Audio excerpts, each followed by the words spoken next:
एक ॿी अहम ख़बर वाकिरंदालू सिंध हुकूमत कारूंजर जी नीलामी बाबति हलंदड़ ख़बरुनि जी तर्दीद कई छॾी आहे। मादियात वारे सूबाई वज़ीर शबीर बिजाराणी जो चवणु आहे त इहो टेंडर कारूंजर जी कटाई लाइ नाहे। हुन चयो त कारूंजर ओतिरो ई अज़ीज़ आहे जेतिरो सिंध जे ॿियनि माण्हुनि खे आहे। संदसि चवणु हो त कारूंजर जबल जो total survey area 26 billion ton granite आहे।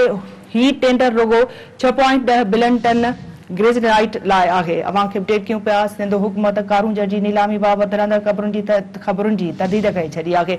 अहम ख़बर खां नाज़रीन अवां खे अपडेट कयूं पिया। सिंध हुकूमत कारूंजर जी नीलामी बाबति हलंदड़ ख़बरुनि जी तर्दीद कई छॾी आहे। मादियात वारे सूबाई वज़ीर शबीर बिजाराणी जो चवणु आहे त इहो टेंडर कारूंजर जी कटाई लाइ नाहे। हुन चयो त कारूंजर ओतिरो ई अज़ीज़ आहे जेतिरो सिंध जे ॿियनि माण्हुनि खे आहे।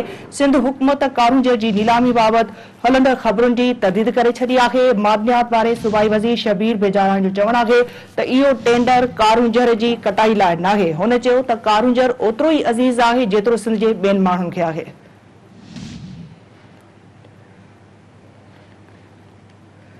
मादियात वारे सूबाई वज़ीर शबीर बिजाराणी जो चवणु आहे त इहो टेंडर कारूंजर जी कटाई लाइ नाहे। हुन चयो त कारूंजर ओतिरो ई अज़ीज़ आहे जेतिरो सिंध जे ॿियनि माण्हुनि खे आहे।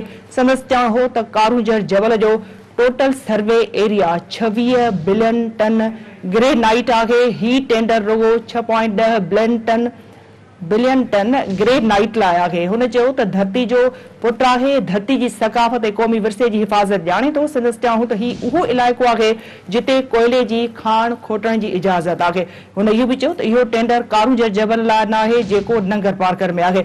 हुन इहो बि चयो त सिंध में मैदानी इलाइक़नि में तमामु घणा मादनी वसीला मौजूदु आहिनि जिन लाइ मुनासिब जांच ऐं क़ानूनी तरीक़ेकार सां इश्तिहार ॾिनो वेंदो आहे।